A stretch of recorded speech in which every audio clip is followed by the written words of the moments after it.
जय हिंद सभी को। आइए चौहान सर की क्लास में आप सभी का स्वागत है। और आज चौहान सर की क्लास में बात करेंगे। टॉपिक रहेगा इस्लाम का उदय, इस्लाम धर्म। भारतीय इतिहास में बात करेंगे। प्राचीन भारत के इतिहास का एक टॉपिक है इस्लाम का उदय। इस्लाम धर्म कैसे आया, इस्लाम जो है इसका उदय कैसे हुआ, या इस्लाम धर्म आया कैसे। बहुत सारे लोग जानते होंगे मोहम्मद साहब, लेकिन मोहम्मद साहब को कोई एकदम अचानक सपना तो नहीं आ गया कि नहीं आज हम इस्लाम को लेके आना है। तो आया कैसे इस्लाम धर्म के बारे में, उसके इतिहास को जानते हैं। तो आज की क्लास में हम बात करेंगे इस्लाम का उदय या इस्लाम धर्म कैसे आया, धरती पर इस्लाम आया कैसे और इस्लाम का अर्थ क्या है। उससे पहले जो लोग भी इस चैनल में नए हो, चैनल को लाइक करें, शेयर करें, सब्सक्राइब करना मत भूलें। चैनल पे बने रहें और इसका आपको पीडीएफ भी अवेलेबल होगा। टेलीग्राम लिंक पे जाके डिस्क्रिप्शन पे टेलीग्राम लिंक अवेलेबल होगा, उस पर क्लिक कीजिए और इसका पीडीएफ भी आप ले सकते हैं। इसका पीडीएफ भी आपको मिलेगा टेलीग्राम चैनल पे, डिस्क्रिप्शन पे लिंक होगा, उस पर क्लिक करके आप इसका पीडीएफ भी ले सकते हैं। तो आइए बात करेंगे इस्लाम का उदय, इस्लाम धर्म। धरती पर इस्लाम आया कैसे। उदय मक्का में हुआ। इस्लाम का पहले तो अर्थ समझिए, इस्लाम का अर्थ क्या होता है। इस्लाम का अर्थ है खुदा के प्रति पूर्ण समर्पण। मतलब खुदा के प्रति, जो भी ईश्वर है उसके प्रति पूरी तरह से समर्पित हो जाना, तन मन धन हर तरह से, जो भी है आपके पास तन मन धन, पूरी तरह से उस ईश्वर के प्रति, उस खुदा के प्रति समर्पित हो जाना, लीन हो जाना उसमें, वो इस्लाम, ये इस्लाम है, इस्लाम कहलाया। इसका इस्लाम का अर्थ है खुदा के प्रति पूर्ण समर्पण, पूरी तरह से समर्पित हो जाना, ईश्वर के प्रति पूरी तरह से लीन हो जाना, वो इस्लाम कहलाया। इस्लाम का उदय मक्का में हुआ था। इस्लाम का उदय कहाँ हुआ था? मक्का में हुआ था। इसके बाद संस्थापक आपको पता है मोहम्मद साहब थे, इस्लाम को धरती पर लाने वाले मोहम्मद साहब थे। इसके बाद बात करें मोहम्मद साहब। मोहम्मद साहब जो थे वो मक्का में, बताए उदय मक्का में हुआ था, तो ये मक्का में थे। मोहम्मद साहब मक्का के थे, इनका जन्म मक्का में हुआ था। मोहम्मद साहब मक्का में कुरैश जनजात का कबीला था, उस कबीले से संबंधित थे। मक्का में कुरैश जनजात, जो अब इस समय कुरैशी चल गए हैं, सरनेम कुरैशी लगाते हैं, तो कुरैश उसके जनजात कबीले से संबंधित थे। मक्का में एक कुरैश जनजात का कबीला था, उस कबीले से मोहम्मद साहब थे। वंश, मोहम्मद साहब का वंश कौन था? ये कबीला था, कुरैश जनजाति एक कबीला था, वंश नहीं था इनका। मोहम्मद साहब का जो वंश था वो हाशमी वंश था। मोहम्मद साहब हाशमी ये वंश था, हाशमी वंश से थे मोहम्मद साहब। लेकिन कबीला कौन सा, कहाँ जाए निवास करते, तो जहाँ समाज जो होता है वो कौन सा समाज था? कुरैश जनजात कबीले, मक्के में कुरैश जनजात कबीले से संबंधित थे मोहम्मद साहब। मोहम्मद साहब का जन्म 570 ईस्वी में मक्का में हुआ था और हाशमी वंश में हुआ था। हाशमी वंश था इनका। पिता का नाम अब्दुल्ला था और माता का नाम अमीना था। मोहम्मद साहब के जन्म से पहले ही इनके पिता की मृत्यु हो गई थी और जन्म के 6 वर्ष बाद इनकी माता का देहांत हो जाता है। मोहम्मद साहब के जन्म के 6 वर्ष, जब मोहम्मद साहब 6 वर्ष की आयु में थे, तब इनकी माता अमीना का भी निधन हो जाता है। फिर मोहम्मद साहब का पालन पोषण मोहम्मद साहब के चाचा अबू तालिब ने किया। पालन पोषण अबू तालिब ने किया था। ये एक बताया कुरैश जनजात कबीले से थे और ये एक निर्धन जनजात कबीला था। मतलब ज्यादा मतलब पैसे वाला कबीला नहीं था, और मतलब इनकी जो कहते हैं कबीले की जो आर्थिक स्थिति अच्छी नहीं थी। तो इनकी अबू तालिब ये कबीले के स्वामी, क्योंकि पिताजी जो थे वो कुरैश जनजात कबीले के स्वामी थे। पिताजी की मृत्यु हो जाने पर इनके चाचा अबू तालिब कुरैश जनजात कबीले के मालिक बन जाते हैं, स्वामी बन जाते हैं। तो बताया कि ज्यादा आर्थिक स्थिति इनकी अच्छी नहीं थी। तो जो मोहम्मद साहब का जो बाल्यावस्था की जो समय था वो निर्धनता में गुजरा।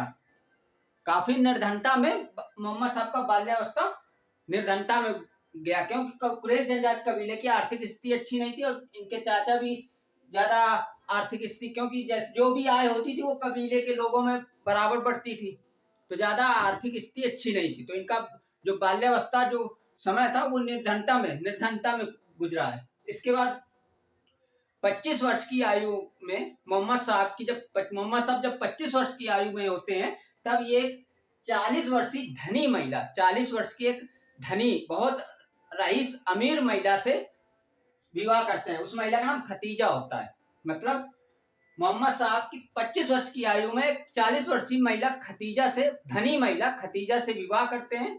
तो इनकी थोड़ी स्थिति में, जो आर्थिक स्थिति, उसमें थोड़ा सा सुधार आता है। लेकिन विवाह के बाद भी ये थोड़ा सा धार्मिक उसमें लीन रहते हैं, धार्मिकता में लीन रहते हैं, धार्मिक खोजों में लीन रहते हैं। पहले भी धार्मिक खोजों में लीन थे, खुदा के प्रति ज्यादा लगाव था। इसके बाद विवाह होने के बाद भी ये धार्मिक उसमें खोजों में लीन थे, खुदा के प्रति ज्यादा तत्पर थे विवाह होने के बाद भी। इसके बाद इनकी एक पुत्री फातिमा, पुत्री का नाम फातिमा होता है, और एक दामाद अली होता है। तो पुत्री फातिमा होता है और दामाद अली होता है।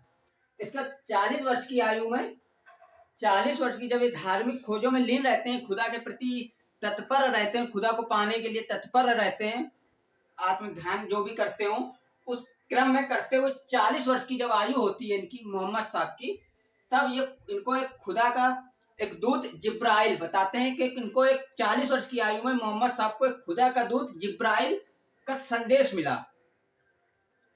जब संदेश मिला, उस इस प्रकार उनको एक खुदा की प्राप्ति, ज्ञान की प्राप्ति हुई, आत्मबोध हुआ। और इसके बाद फलस्वरूप उन्होंने ये अनुभूति की कि मोहम्मद साहब ने यह अनुभूत की कि वो एक नबी का अर्थ होता है सिद्ध पुरुष, और रसूल का अर्थ होता है देवदूत हो गए।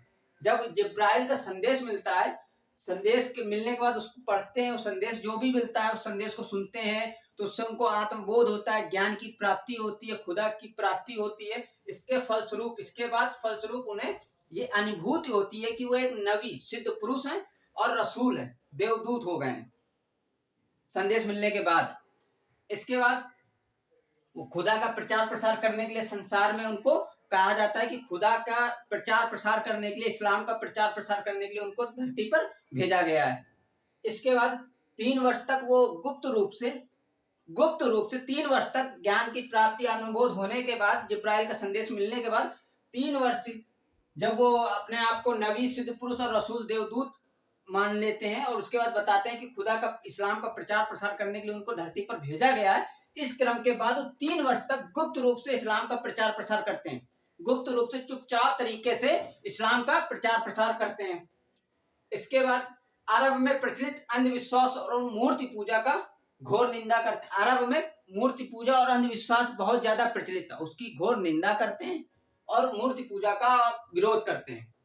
इसके बाद कहा जाता है कि मोहम्मद साहब ने कहा कि उन्हें एक दैवी आदेश हुआ है कि अब यहाँ तक तो गुप्त रूप से चुपचाप तरीके से प्रचार प्रसार करते हैं, जब ये विरोध करते हैं, इसके बाद फिर वो एक कहते हैं कि मोहम्मद साहब ने कहा कि उन्हें एक दैवी आदेश हुआ, ईश्वर का, खुदा का एक उन्हें आदेश मिला है कि इस्लाम का खुलेआम, इस्लाम का जोर शोर से खुलेआम प्रचार प्रसार किया जाए। इसके बाद जब इस तरह का आदेश होता है, घोषणा कर देते हैं कि उनको एक दैवी, खुदा का एक आदेश मिला है, दैवी आदेश हुआ है कि वो इस्लाम का जोर शोर से खुलेआम सभी में प्रचार प्रसार किया जाए, हर जगह प्रचार प्रसार इस्लाम का हो। तो जब इस तरह की वो घोषणा कर देते हैं, तो इसके बाद उनका विरोध होना अवश्यंभावी था। इनका विरोध होना फिर शुरू हो गया, इनका, मोहम्मद साहब का विरोध होना प्रारंभ हो गया, और विरोध होना अवश्यंभावी था, क्योंकि वो अंधविश्वास और मूर्ति पूजा की घोर निंदा पहले ही कर चुके थे।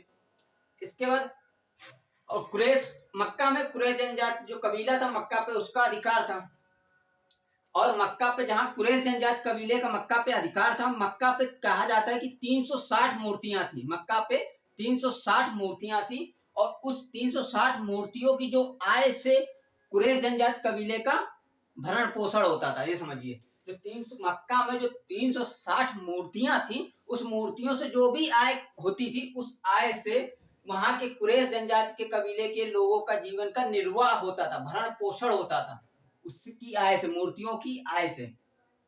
लेकिन बताया कि मोहम्मद साहब ने मूर्ति पूजा का विरोध किया, तो इन लोगों ने मोहम्मद साहब का विरोध किया, और जान से कुरैश जनजाति के कबीले ने मोहम्मद साहब का विरोध किया और उनके जान से मारने का भी प्रयास किया, प्रयत्न किया। इस बीच उनकी पत्नी खतीजा और उनके चाचा अबू तालिब की मृत्यु हो जाती है। 619 ईस्वी के आसपास इनकी पत्नी खतीजा और चाचा की मृत्यु हो जाती है। 619 ईस्वी के आसपास ये दोनों लोग मर जाते हैं।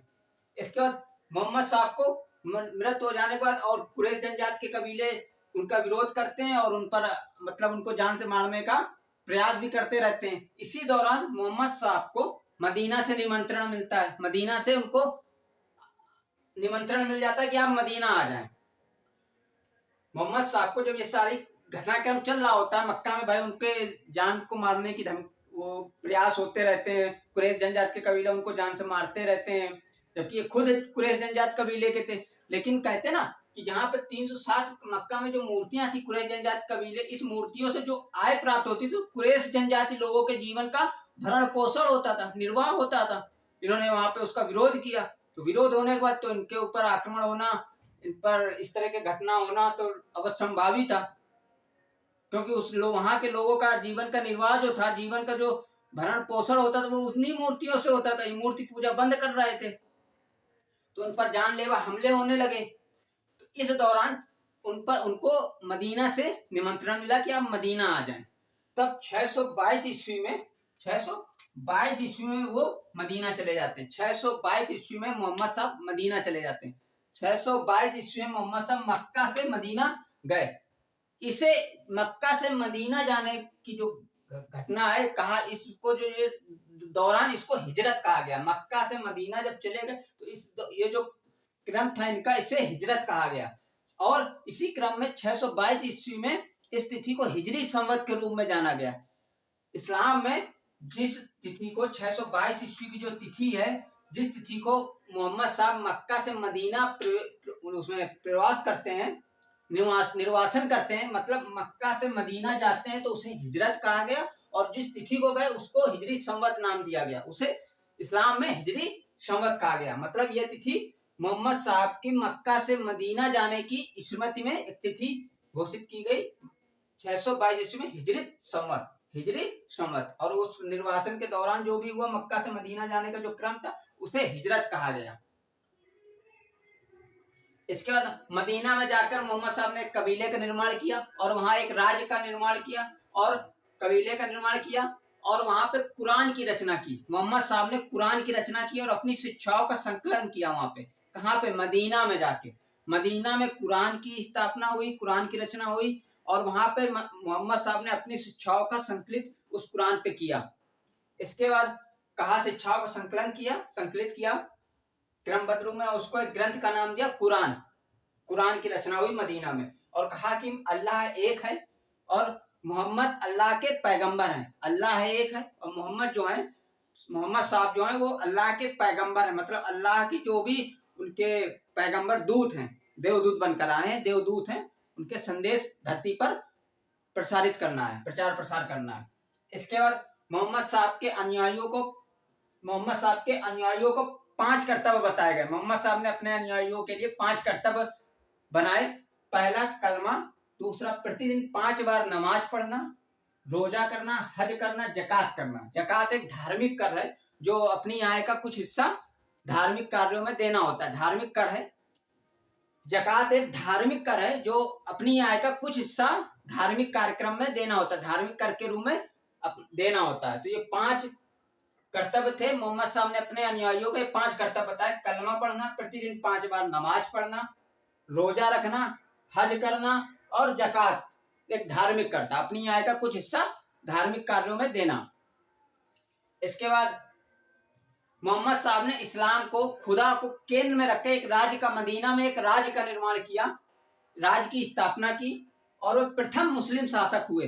मोहम्मद भाई राज्य का निर्माण किया तो शासक ये हो गए, कोई ना कोई उसका शासक होगा। और जो शासन का जो था वो मेन केंद्र क्या था? इस्लाम को, खुदा को केंद्र में रखकर एक शासन, एक राज्य की स्थापना की और प्रथम मुस्लिम शासक हुए जिसके शासन का आधार कुरान था। इन्होंने शासन का आधार कुरान को बनाया, क्योंकि जो भी राज्य की स्थापना की और राज्य का जो भी संचालन होना था, शासन प्रचालन संचालन जो भी संचालन होना था राज्य का, वो किसके आधार पे होना था? कुरान के आधार पे करना था। कुरान पे जो भी इन्होंने अपनी शिक्षाएं, नियमों को जो संकलन किया है उसके आधार पे इस राज्य का संचालन करना था, शासन का संचालन होना था। तो आधार क्या था शासन का संचालन का? कुरान था। और किसको केंद्र मान के शासन की स्थापना की थी? खुदा को, इस्लाम को केंद्र मान के, खुदा को केंद्र में रखकर एक राज्य की स्थापना की और शासन का संचालन कुरान के आधार पे था। इसके कुरान के धार्मिक कानून को जवाबित कहा जाता है। इसको एग्जाम पॉइंट से हाईलाइट कीजिएगा। कुरान के जो धार्मिक कानून थे, क्योंकि इसमें जो धार्मिक नियम थे, कानून थे, उसको क्या कहा जाता था? जवाबित कहा गया। और मदीना पर कुरैशों ने 3 बार आक्रमण किया है। बताया कि यहाँ से ही शुरू हो गया था, जब इन्होंने मूर्ति पूजा और अंधविश्वासों की निंदा की, मूर्ति पूजा का विरोध करने लगे, तो कुरैशी जनजाति के कबीलों ने उन पर जानलेवा हमले किए, मारने का प्रयास किया। तो मदीना पर भी उन्होंने कुरैशी जनजाति के कबीलों ने उन पर आक्रमण किया। पहला आक्रमण बदरा का युद्ध 624 ईस्वी में, दूसरा आक्रमण उहुद का युद्ध 625 ईस्वी में, तीसरा युद्ध डिच का युद्ध 627 ईस्वी में। तीनों युद्ध में कुरैशी जनजाति के जो लोग थे उनको विरोधी थे, उनको पराजित किया है। और कुरैशियों को पराजित हो जाने पर अंततः 627 ईस्वी में अंततः कुरैशियों को पराजित किया और कुरैशी कबीले के स्वामी बन गए। खुद उनको पूरी तरह से अंततः पराजित किया। किसमें? डिच के युद्ध में 627 ईस्वी में कुरैशियों जो कबीले के लोग थे, विरोधी थे, उनको पराजित करके कुरैशी कबीले के स्वामी बन गए। इस क्रम में 63 वर्ष की आयु में 632 ईस्वी में जन्म, 570 ईस्वी में मक्का में, मृत्यु 632 ईस्वी में मदीना में हुई और मृत्यु हो गई 632 ईस्वी में 63 वर्ष की आयु में। मोहम्मद साहब ने अपने मृत्यु के बाद, मतलब इन्होंने कोई उत्तराधिकारी घोषित नहीं किया, किसी को नियुक्त नहीं किया कि मेरे मरने के बाद वो उत्तराधिकारी होगा। मोहम्मद साहब ने किसी को अपना उत्तराधिकारी नियुक्त नहीं किया था, बनाया नहीं था कि मेरे बाद ये उत्तराधिकारी होगा। बिना उत्तराधिकारी घोषित किए इनकी मृत्यु हो गई 632 ईस्वी में। इस 632 ईस्वी में 63 वर्ष की आयु में मोहम्मद साहब की मृत्यु हो जाती है और मृत्यु हो जाने के बाद इनको उत्तराधिकारी को लेकर विवाद उत्पन्न हो जाता है। इस्लाम में मोहम्मद साहब के उत्तराधिकारी को लेकर इस्लाम में विवाद उत्पन्न हो जाता है, क्योंकि मोहम्मद साहब अपनी मृत्यु से पहले किसी को अपना उत्तराधिकारी घोषित नहीं करते हैं, किसी को उत्तराधिकारी बनाकर नहीं जाते हैं कि हमारे बाद इस्लाम का ये उत्तराधिकारी होगा। तो इनके मृत्यु के बाद उत्तराधिकारी को लेकर विवाद उत्पन्न होता है और इस्लाम 2 संप्रदाय में बढ़ता है, शिया और सुन्नी 2 संप्रदाय में इस्लाम विभाजित होता है। अब शिया और सुन्नी में देखिए डिफरेंस। मुहाजिरों का मानना था कि मोहम्मद साहब का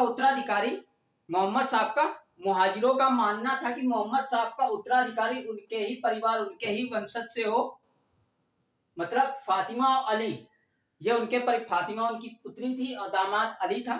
तो इनके उत्तराधिकारी, मोहम्मद साहब का उत्तराधिकारी, मुहाजिरों का मानना था कि मोहम्मद साहब का उत्तराधिकारी उनके ही परिवार वंशज से हो।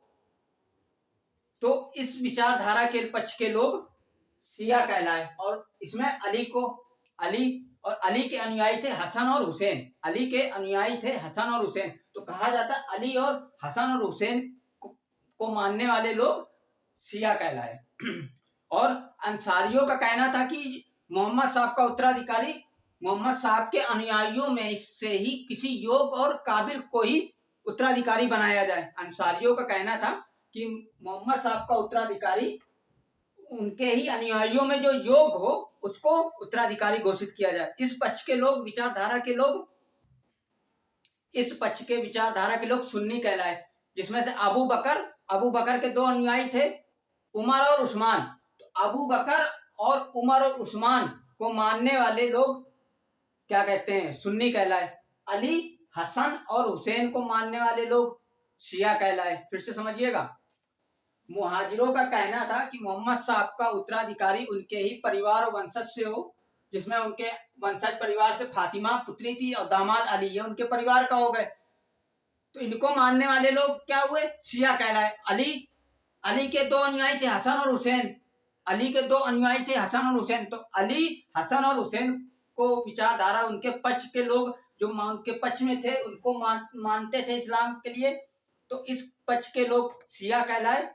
और अंसारियों का कहना था कि जो मोहम्मद साहब का उत्तराधिकारी वो हो जो योग्य और काबिल हो, मतलब मोहम्मद साहब का उत्तराधिकारी बनने के जो योग्य हो, काबिल हो, अनुयायियों में उसको उत्तराधिकारी बनाया जाए। इस क्रम में अबू बकर और उमर और उस्मान थे, ये सुन्नी, इनकी विचारधारा के मानने वाले लोग सुन्नी कहलाए। तो ये 2 संप्रदाय में विभाजित हुआ, शिया और सुन्नी।